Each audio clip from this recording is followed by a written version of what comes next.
વધુ સમાચારમાં વાત કરીએ તો કોંગ્રેસ નેતા રાહુલ ગાંધીએ ફરી એકવાર નરેન્દ્ર મોદી પર નિશાન સાધ્યું છે।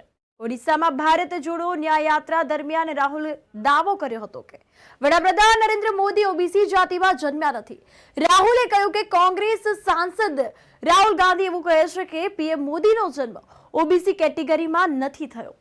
આ અંતર્ગત તેઓ ગુજરાતની તેલી જાતિમાં જન્મ્યા છે।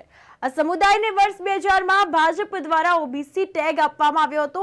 તેમનો જન્મ સામાન્ય જાતિમાં થયો હતો। આ અંગે રાહુલ ગાંધીના નિવેદનને વખોડતા ભાજપના ધારાસભ્ય અને પૂર્વ કેબિનેટ મંત્રી પૂર્ણેશ મોદીએ કહ્યું કે 1994માં કોંગ્રેસની છબીલદાસ મહેતા સરકાર વખતે તેલી સમાજને ઓબીસીમાં સમાવાયો હતો।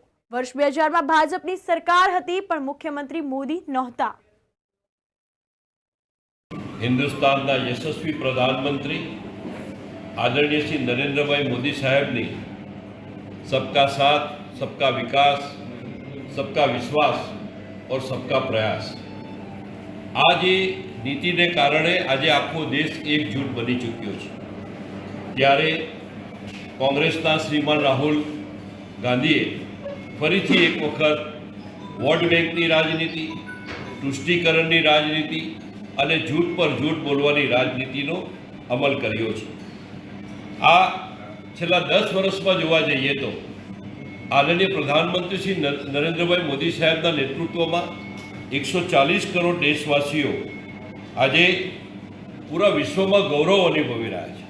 પૂરા વિશ્વની અંદર ક્યાં પણ જાઓ તો સમગ્ર દેશવાસીનું ઉષ્માભર સ્વાગત થાય છે। તો ત્યારે હિન્દુસ્તાનની અંદર જે પ્રમાણે કોંગ્રેસ જ્ઞાતિ જાતિ સંપ્રદાયની વોટ બેંકની તુષ્ટિકરણની રાજનીતિ રમે છે, ત્યારે એની સામે નરેન્દ્રભાઈ મોદી સાહેબે 2024ની ચૂંટણીમાં એમણે કહ્યું છે કે આ દેશનો યુવા, આ દેશની મહિલા, આ દેશના કિસાન અને આ દેશના ગરીબમાં ગરીબ વ્યક્તિઓને વિકસિત ભારત તહત આગામી 25 વર્ષમાં તેઓનું નેતૃત્વ વધે, તેઓ વિકસિત થાય અને સર્વે સુખી થાય। આ પ્રકારની જે આખી વિકસિત ભારતની કલ્પના સાથે યુવા, મહિલા, કિસાન અને ગરીબ વર્ગને જોડ્યો છે, એના વિકાસને વેગ આપવાનું કામ શરૂઆત થઈ છે, જેને કારણે શ્રીમાન રાહુલ ગાંધી મોકલાઈ ગયા છે।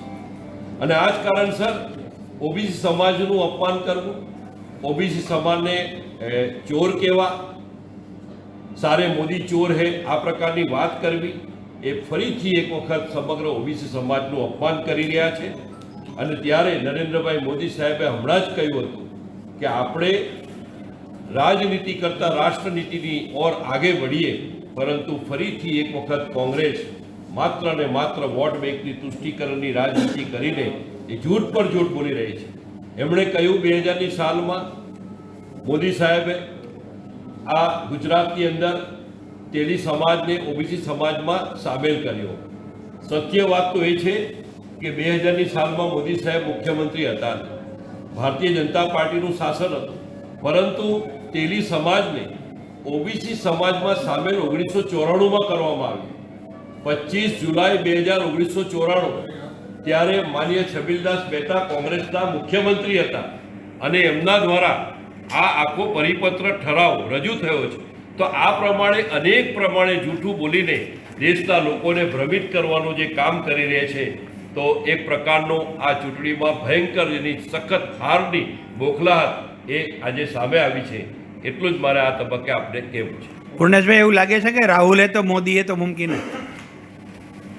देखिए, पूरे विश्व में सबको पता है कि मोदी है तो मुमकिन है, लेकिन इधर आप श्रीमान राहुल गांधी जी की पिछले 10 सालों की बात करोगे, वो एक पर एक ऐसे ऐसे निवेदन दे रहे हैं, उसकी वजह से उनकी क्या इमेज बनी हुई है वो आज पूरा संसार जान चुका है।